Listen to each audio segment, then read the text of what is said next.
सवाल क्लब कर लेते हैं सप्लीमेंट्री। जी कादिर पटेल साहब का माइक खोलें। Sir thank you very much. I was sitting at जी एक सप्लीमेंट्री पूछें प्लीज। सर मैं एक ही पूछता हूँ, उसके 3 पार्ट है। सप्लीमेंट्री एक है, पार्ट 3 है उसकी। बात ये सर कि मेरा इंतहाई काबिल वजीर से सवाल है कि नेशनल ग्रिड में सूबा सिंध कितनी गैस पहुंचा रहा है और आर्टिकल 158 के तहत क्या सिंध से निकलने वाली गैस का जायज़ हिस्सा उसको मिल रहा है, नंबर 1। नंबर 2, समंदर से इन्होंने गैस निकालने की बात की और कहते हैं 5 किलोमीटर तक कनेक्शन देंगे। अब समुंदर गहरे समंदर से गैस निकाल के 5 किलोमीटर व्हेल मछलियां तो गैस लेंगी नहीं सर, तो ये कैसे होगा, नंबर 2। नंबर 3 सर, एक बार एक प्रोजेक्ट था शायद एक्सॉन ने किया था 2018 की हुकूमत में, एक बहुत बड़ा हुआ बना था कि लाखों मुरब्बे गज गैस निकल आई है और उसके बाद इन्होंने कहा कि वो गैस पानी में चली गई, एक बुलबुला तक नहीं निकला सर। तो क्या उसकी कोई इंक्वायरी हुई या नहीं? ये 3 सवाल है सर पे। जी ये क्लब कर लेते हैं, 1 मिनट। राजा अशरफ परवेज साहब,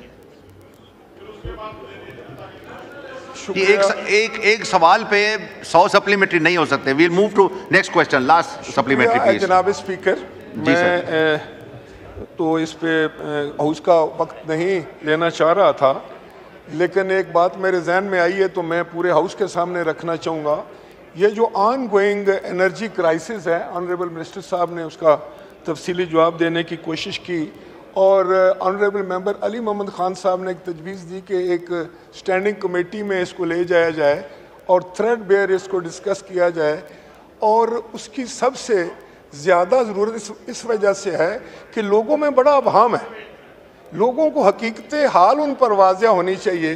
तो मेरी ये गुजारिश होगी और हम चाहेंगे भी, हम एक मोशन भी मूव करना चाह रहे थे कि इस पूरे हाउस की एक कमेटी इसको कन्वर्ट कर दी जाए कमेटी में अंडर सेक्शन 244D और डिटेल में थ्रेड बेयर इस पर जो है वो जो है पूरा हाउस जो है बैठे और ऑनरेबल मिनिस्टर साहब को भी बुलाया जाए, एनर्जी एक्सपर्ट्स को भी बुलाया जाए, इलेक्ट्रिसिटी एक्सपर्ट्स को बुलाया जाए, जो आपके IPPs हैं उनके बारे में जो भी अभाम है, जो भी मालूमात है वो सही और मुकम्मल मालूमात जो है इस हाउस के सामने रखी जाए।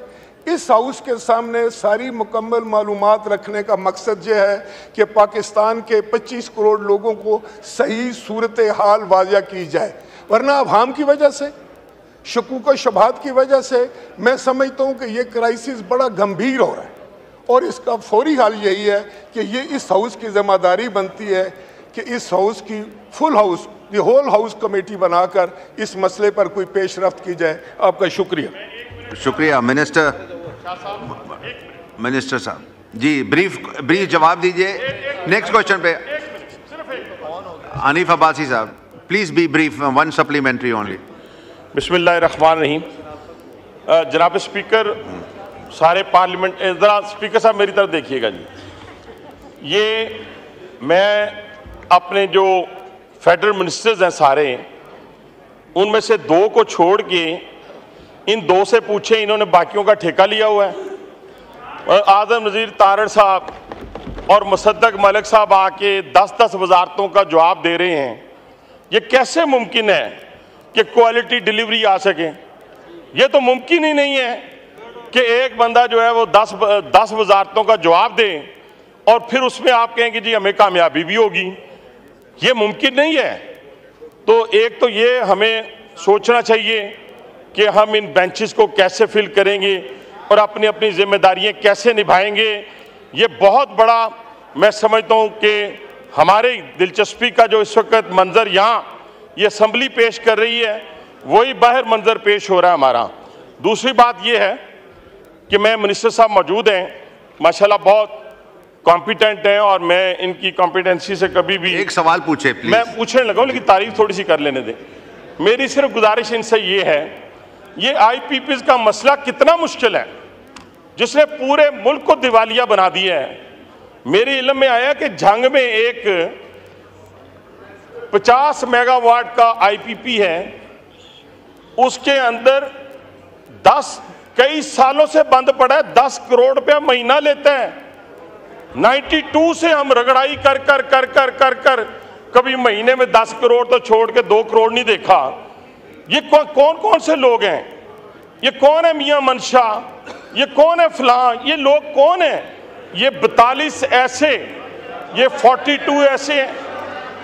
ये आरिफ हबीब भी है, आरिफ हबीब भी है, आरिफ हबीब भी है। इस तरह ना करें। जब इज्तिमाई बात हो रही हो तो वो किसी की फुफ्फी का पुत्र नहीं होना चाहिए।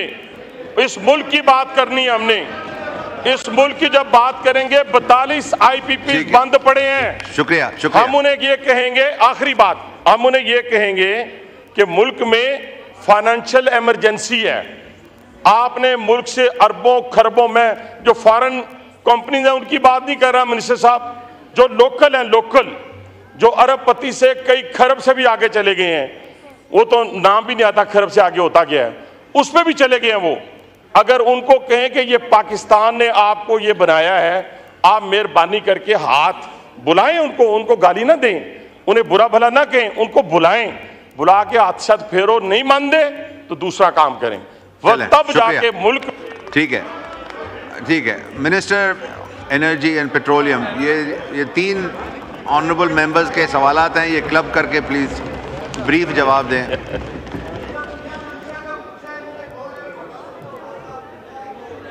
जी मिनिस्टर इजाजत पेट्रोलियम। सर, तो सर मैं इजाजत। Order in the house please. Minister साहब को जवाब देने दें।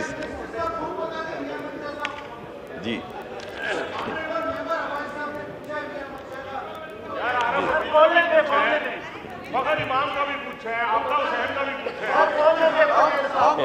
No cross talk. जी मिनिस्टर साहब आप बोलें प्लीज, स्टेटमेंट दें अपनी। सर मैं बड़े एहतराम से कहूँगा कि जितना मज़ा नेशनल असेंबली में आके सवालों के जवाब देने का आता है सर, सेनेट तो कुछ नहीं। मुझे तो लगता है सर कि सेनेट को भी सारे सेनेटर्स को बुलाना चाहिए, वो यहाँ से इंस्पायर हों सर। तो बड़ी शानदार गुफ्तगू चलती है सर। मैं एक एक करके सवालात के जवाब देने की कोशिश करता हूँ सर। आइन के तहत, आइन के अंदर आर्टिकल 158 भी है सर और 172(3) भी है। ये दोनों आर्टिकल्स इकट्ठे पढ़े जाते हैं और जब आप इन दोनों आर्टिकल्स को इकट्ठा पढ़ते हैं तो सर उसके तहत जो तमाम गैस के ज़खायर निकलते हैं उनके अंदर पहला हक जो है वो सूबों का भी है और वफाकी हुकूमत का भी है। इस वजह से बाहमी मुशावरत के ज़रिए और आइन ही के उसके तहत प्रेसिडेंट या उसका नॉमिनी जो है वो बैठ के ये फ़ैसला करता है कि नई गैस जो निकल रही है उसको कैसे एलोकेट करें ताकि पूरा मुल्क चल सके। ये तो सर इसका आइनी जवाब है। इसके अंदर सर एक जुडिशल जवाब भी है, वो ये है कि ये जो दोनों मामलात हैं आर्टिकल 158 के और आर्टिकल 172(3) के, ये इस वक्त एडजुडिकेशन में है सर। ये सुप्रीम कोर्ट के पास पड़ा हुआ है। ये मुकदमा दायर भी हुआ था, सुप्रीम कोर्ट में लगा नहीं, मेरा मतलब दायर हुआ है।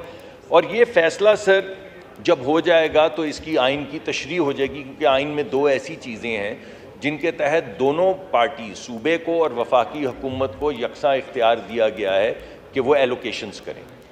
उन एलोकेशंस में सर कुछ तारीखी एलोकेशंस हैं जिनको आप ग्रैंड फादर्ड एलोकेशंस कहते हैं, जो पहले से हुई हैं। जब आप सर इन तीनों चीज़ों को मद्देनज़र रखें और इस वक्त जो एलोकेशंस हो रही हैं मैं उनका हाल आपके सामने रख देता हूँ सर।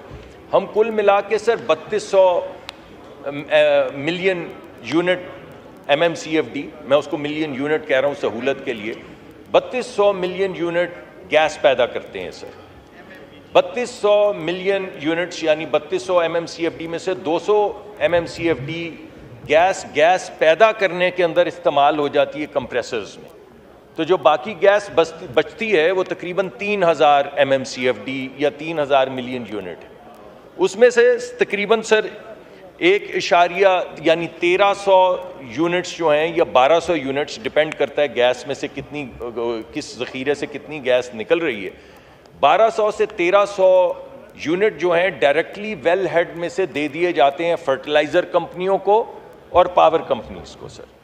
तो ये बात याद रहे कि जिस चीज़ को आप गैस कह रहे हैं जो पाइपलाइन में आती है वो फर्टिलाइज़र्स की गैस निकालने के बाद आती है। तो जो बाकी बचती है पूरे मुल्क के लिए, यानी 3000 में से 1200-1300 तो चली जाती है डायरेक्टली फर्टिलाइज़र को और बिजली को, बाकी 1600 जो बचती है सर वो पाइपलाइन कंपनियों के अंदर डाली जाती है। उसके अंदर सर जो इस वक्त अगर आप देखें जो मौजूदा एलोकेशंस हैं तो सर पंजाब हमेशा से डेफिसिट है, सिंध जो है वो डेफिसिट है, अगरचे सिंध जो है वो तकरीबन 50-60% के करीब गैस पैदा करता है सर स्पेसिफिक। जी नहीं सर मैं एग्जैक्टली बता देता हूँ, मैं देख के बता देता हूँ, लेकिन 60-65 के दरमियान फीसद। एड्रेस द चेयर मिनिस्टर साहब, जी मैं इसी वजह से नो क्रॉस टॉक जी, क्योंकि सर ये सवाल नहीं था, मैं इस वजह से स्पेसिफिसिटी के 60 से 65% गैस पैदा होती है, मगर सर हमारे तीन सूबे जो हैं वो डेफिसिट है। मैंने फिर उसका तरीक़ाकार भी आपको बताया है, एक्सप्लोरेशन का भी तरीक़ाकार बताया है, ऑफशोर का भी बताया है। ये तो पहला सवाल हो गया सर। अब दूसरा सवाल ये है कि सर जो समंदर से गैस निकलती है वो सर वेल मछलियों को नहीं पिलाई जाती, वो सर उसके जो एक कीमत है वो एलोकेट की जाती है डेवलपमेंट के लिए सर। तो उसमें जिस तरह ज़मीन से जो गैस निकलती है वो 5 किलोमीटर में दी जाती है, जो समंदर से गैस निकलती है उसका तरीक़ाकार तयशुदा है कि कितनी डेवलपमेंट में जाएगी, कितनी CSR में जाएगी, कितनी डिप्टी कमिश्नर्स और इलाके के वो जो बड़े बड़े लोग हैं उनकी डेवलपमेंट के लिए उसको एलोकेट किया जाएगा। तो जैसे ही हमारी वहाँ से गैस निकलेगी तो वो इजाफी पैसे जाएंगे। दूसरा सर उसका जो रॉयल्टी रेट है सर वो सारा सूबे को जाता है, तो रॉयल्टी जो वहाँ से पैसे निकलेंगे वो सब उस सूबे को जाएंगे जहाँ से एलोकेशंस हो रही हैं। तो ये सर तरीक़ाकार है, तफसील मैं आपके पास ले आऊँगा, उसमें 19-20 का फ़र्क हो सकता है। इंक्वायरी सर, इंक्वायरी तो अल्लाह के पास ले जानी पड़ेगी सर। उसकी वजह क्या है सर, जब आप गैस ज़ेरे ज़मीन कोई चीज़ खोदते हैं तो अल्लाह के अलावा किसी को इल्म नहीं होता कि नीचे से क्या निकलेगा।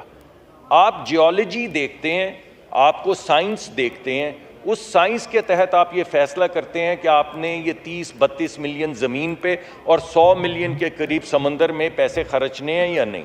जब आप वो पैसे खर्चते हैं सर और ज़मीन में जाते हैं, यानी समंदर में वेल के नीचे जहाँ समंदर ख़त्म हो जाता है, जहाँ तय है समंदर की, उसके नीचे क्या ज़खायर हैं जो आपको साइंस बता रही होती है, उसके मुताबिक आप वो फर्दर ड्रिलिंग करते रहते हैं। अगर वहाँ पहुँचने पे पता चले कि वहाँ पे वो ज़ख़ीरा जिसका गुमान में था कि ये होगा वो नहीं है, तो सर इस पर कोई भी कुछ नहीं कर सकता। पूरी दुनिया में ऐसा ही होता है। तो वो इंक्वायरी तो फिर हमें अल्लाह के यहाँ दुआ गो भी होंगे और कुछ अल्लाह से इंक्वायरी भी करनी पड़ेगी कि हमारे यहाँ भी दे देते, थोड़ी सी गैस यहाँ से निकल आती तो वाह हो जाती हमारी भी दीगर हमारे हमसाया ममालिक की तरह। मगर अगर ना निकले तो सर कुछ बदकिस्मती है और कुछ हमारी एफर्ट में कमी है। एफर्ट में कमी दूर करेंगे और किस्मत के लिए अल्लाह से दुआ गो रहेंगे sir. Okay. Question hour is over.